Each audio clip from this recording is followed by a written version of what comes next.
ভারতের চাপে নদী শিকার পূর্ব লাদাখের 3টি এলাকা থেকে সেনা সরালো চীন। পরিস্থিতির দিকে কড়া নজর ভারতের। ইতিমধ্যে সেনা মুক্ত হয়েছে হট স্প্রিং অঞ্চল। প্রথম দফার ডিএসক্যালেশনের পর পরিস্থিতি ভালো হচ্ছে বলে মত বেজিংয়েরও। দ্রুত দ্বিতীয় দফার বৈঠকে বসতে চায় তারা। হট স্প্রিং এ সেনা প্রত্যাহারের পরেও চীনকে কড়া বার্তা বিদেশ মন্ত্রকের। নয়াদিল্লির মতে প্রকৃত নিয়ন্ত্রণ রেখা কড়াভাবে মানতেই হবে। এই মান্যতার উপরেই নির্ভর করবে সীমান্তের শান্তি। খুব দ্রুতই দুদেশের মধ্যে নতুন করে কথা হবে বলে জানিয়েছে বিদেশ মন্ত্রক। কুলভূষণ যাদবকে নিয়ে পাকিস্তানের দাবি উড়িয়ে কঠোর অবস্থান নিল ভারত। গোটা বিষয়টাকে ইসলামাবাদের প্রতারণা হিসেবে দেখছে নয়াদিল্লি। ভারতীয় নাগরিক কুলভূষণকে বাঁচাতে কোনো কৌশল বাকি রাখা হবে না, সব আইনি দিক খতিয়ে দেখা হবে, জানালো বিদেশ মন্ত্রক। অবশেষে জালে বিকাশ দুবে। সাত সকালে উজ্জয়নের মহাকাল মন্দিরে পুজো দিতে গিয়ে পুলিশের জালে বিকাশ। তাকে হেফাজতে নিয়েছে উত্তরপ্রদেশের এসটিএফ। লখনৌ থেকে গ্রেফতার করা হয়েছে বিকাশের স্ত্রী এবং ছেলেকে। পর চিরুনি তল্লাশি চালাচ্ছিল যোগী রাজ্যের পুলিশ। তবে সেসব পার করে 774 কিলোমিটার দূরে মিলল বিকাশের খোঁজ। উজ্জয়নের মহাকাল মন্দিরে রীতিমতো ভিআইপি টিকিট কেটে পুজো দিতে এসেছিল মোস্ট ওয়ান্টেড এই অপরাধী।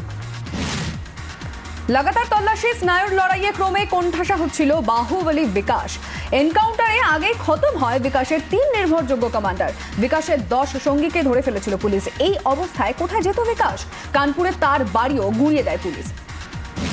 বিকাশ দুবে গ্রেফতার কাণ্ডে তুঙ্গে রাজনীতি। গোটা ঘটনায় সিবিআই তদন্তের দাবি জানিয়েছেন প্রিয়াঙ্কা গান্ধী। যোগী সরকারের ব্যর্থতা নিয়েও তোপ দেখেছেন তিনি। গ্রেফতার নয়, গট আপ গেম হয়েছে, অভিযোগ দিগ্বিজয় সিংয়ের। আইন অনুসারে ব্যবস্থা হবে, পাল্টা দাবি উত্তরপ্রদেশের উপমুখ্যমন্ত্রী কেশব প্রসাদ মৌর্যার। দেশে লাগাম ছাড়া করোনা সংক্রমণ। 24 ঘন্টায় নতুন করে সংক্রমিত প্রায় 25,000। দেশে মোট কোভিড-19 আক্রান্ত 7,67,000। মৃতের সংখ্যা 21,000 ছাড়িয়েছে।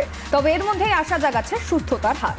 রোগকে হারিয়েছেন 4,76,000-এর বেশি মানুষ। দেশে লাফিয়ে বাড়ছে করোনা সংক্রমণের হার। তবে গোষ্ঠী সংক্রমণের আশঙ্কা উড়িয়ে দিয়েছেন কেন্দ্রীয় স্বাস্থ্যমন্ত্রী হর্ষবর্ধন। স্বাস্থ্যমন্ত্রকের দাবি, প্রতি 10 লাখে আক্রান্তের হিসেব ধরলে দেশের পরিস্থিতি এখনো তেমন খারাপ নয়। মৃতের হারও অন্য দেশের থেকে অনেক কম ভারতে। পরীক্ষা বিধি নিয়ে মানব সম্পদ উন্নয়ন মন্ত্রককে চিঠি দিল রাজ্য। পরীক্ষার নিয়ম কানুন বদলের রাজ্যে কম্পালসারি শব্দে তীব্র প্রতিবাদ জানানো হয়েছে। সর্বত্র অনলাইনে পরীক্ষা সম্ভব নয়, আর অফলাইনেও পরীক্ষা মুশকিল। রাজ্য যাতে নিজের নিয়ম বজায় রাখতে পারে সেই আর্জি। উচ্চ মাধ্যমিকের ফল প্রকাশের দিনে মার্কশিট সার্টিফিকেট পেয়ে যাবে স্কুল, সিদ্ধান্ত নিল উচ্চ মাধ্যমিক শিক্ষা সংসদ। সামাজিক দূরত্ব বিধি মেনে ক্যাম্প অফিস থেকে মার্কশিট সার্টিফিকেট বিলি করা হবে। পরিস্থিতি বুঝে পড়ুয়াদের মার্কশিট দেবে স্কুল। কোভিড পরিস্থিতিতে ফল প্রকাশ হচ্ছে, তাই দেওয়া হচ্ছে সব সাবধানতা। সিবিএসই সিলেবাস ছাঁটাই বিতর্কে মুখ খুললেন কেন্দ্রীয় মানব সম্পদ উন্নয়ন মন্ত্রী রমেশ পোখরিয়াল। সিলেবাস থেকে যুক্তরাষ্ট্রীয় কাঠামো, ধর্মনিরপেক্ষতার মতো বিষয় বাদ পড়ায় বিতর্কের ঝড় উঠছে। শিক্ষা থেকে রাজনীতিকে দূরে রাখার অনুরোধ কেন্দ্রীয় মন্ত্রীর। রাজ্যে করোনায় রেকর্ড সংক্রমণে প্রথম 24 ঘন্টায় সংক্রমিতের সংখ্যা 1000 ছাড়ালো। শেষ একদিনের হিসেবে আক্রান্ত হয়েছেন 1088 জন, মৃত্যু হয়েছে 27 জনের। তবে এরই মাঝে আশার আলো দেখাচ্ছে সুস্থতার হার। রাজ্যে প্রায় 65% আক্রান্ত সুস্থ হয়েছে। কলকাতার কন্টেনমেন্ট জোনগুলিতে নতুন করে শুরু করা লকডাউন। তালাবন্দি মহানগরের একাধিক এলাকা সিল করা হয়েছে রাস্তা। ওই এলাকার বাসিন্দাদের সচেতন করতে লাগাতার মাইকিং। 7 দিন নজরদারি চলবে শহরের 25টি কন্টেনমেন্ট জোনে। বারাকপুর ভাটপাড়ার কন্টেনমেন্ট জোনগুলিতে শুরু হয়ে গেল কড়া লকডাউন। লকডাউনের জন্য দোকান বন্ধ করে দিয়েছে পুলিশ। সকালের দিকে খোলা থাকবে বাজার, তবে নিয়ম ভাঙলে কড়া ব্যবস্থার হুঁশিয়ারি দিয়ে রেখেছে পুলিশ। চলছে নজরদারিও। সংক্রমণের হ্রাস টানতে নতুন করে লকডাউন। বসিরহাট পুরসভার 3টি এবং টাকি পুরসভার 2টি এলাকাকে কন্টেনমেন্ট জোন ঘোষণা করা হয়েছে। বসিরহাট মহকুমায় এখনো পর্যন্ত করোনা সংক্রমিত 360 জন। এদের মধ্যে 227 জন পুরো এলাকার বাসিন্দা। বাদুরিয়াতেও ছড়িয়ে পড়েছে অসুখ। লকডাউনে বন্ধ ছিল কাজ, তীব্র আর্থিক অনটন চলছিল সংসারে। তার মধ্যেই ভদ্রেশ্বরে আত্মঘাতী বাস চালক অনুমান অনটনের জেরেই চরম সিদ্ধান্ত নেন তিনি। কলকাতার উল্টোডাঙ্গা এলাকায় মিনি বাস চালাতেন ওই ব্যক্তি। কড়া স্বাস্থ্যবিধি মেনে 3 মাস পর খুলল কোচবিহারের মদনমোহন মন্দির। নিত্য পুজো চললেও এতদিন ভক্তদের ছাড়াই দিন কাটছিল মদনমোহনের। সরে গেল সেই কড়াকড়ির ব্যারিকেড।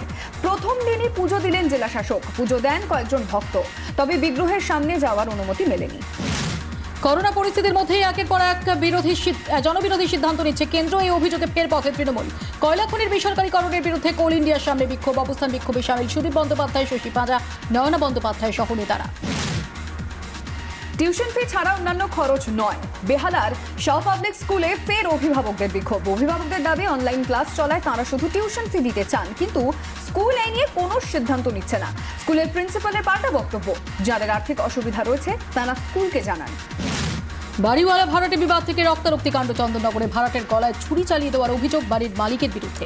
বাগবাজার এলাকায় বাড়ির সামনে গঙ্গা জল ছড়ানো নিয়ে দুপক্ষের বিবাদ, তার জেরে এমন কাণ্ড বলে অভিযোগ। কেন্দ্রীয় প্রকল্পে টাকা তুলতে না পেরে ব্যাংকে বিক্ষোভ সমবায় গোষ্ঠীর মহিলাদের। ক্যানিংয়ের কাঁকরদহ গ্রামে ব্যাংকের কর্মীদের আটকে রেখে চলল প্রতিবাদ।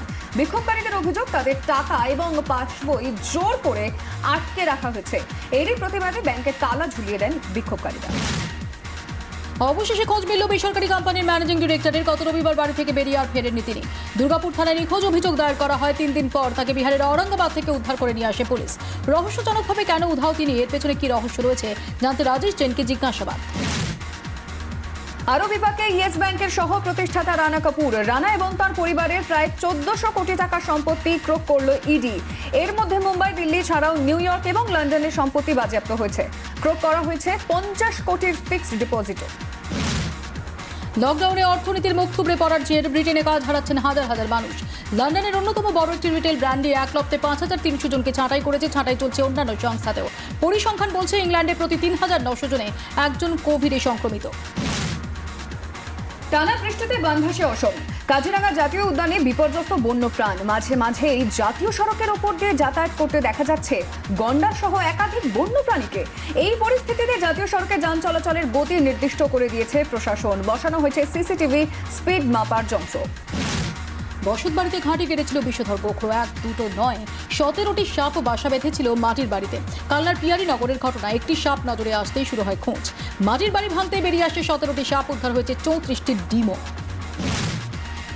আলিপুরদুয়ার বক্সা ব্যাঘ্র প্রকল্পের রাজাভাত খাওয়া থেকে হস্তি শাবকের দেহ উদ্ধার। গার্বস্তের ধান খেতে পড়েছিল বছর দুয়েকের এই হস্তি শাবকটি। দেখতে পেয়ে স্থানীয়রাই বন দপ্তরে খবর দেন। কি কারণে মৃত্যু হলো হস্তি শাবকের, খতিয়ে দেখছে বন দপ্তর। কোভিড পরিস্থিতিতে স্থগিত হয়ে গেল এশিয়া কাপ। সামনের জুন পর্যন্ত টুর্নামেন্ট স্থগিত রাখা হচ্ছে বলে জানিয়েছে এশিয়ান ক্রিকেট কাউন্সিল। এবার খেলা হওয়ার কথা ছিল পাকিস্তানে। বুধবারই বিসিসিআই সভাপতি সৌরভ গঙ্গোপাধ্যায় জানিয়েছিলেন এশিয়া কাপ হবে না, তাতে শিলমোহর দিল Asian cricket council. Sushant Singh রাজপুতের শেষ ছবি দিল বেচারা টাইটেল ট্র্যাকের ঝলক মুক্তি পেল। টিজারে দেখা যাচ্ছে যে ডান্স পারফরমেন্সের জন্য ওয়ার্ম আপ করছেন সুশান্ত। দিল বেচারার এই টাইটেল ট্র্যাকটির সুর করেছেন এআর রহমান। গোটা ট্র্যাকটি মুক্তি পাবে শুক্রবার।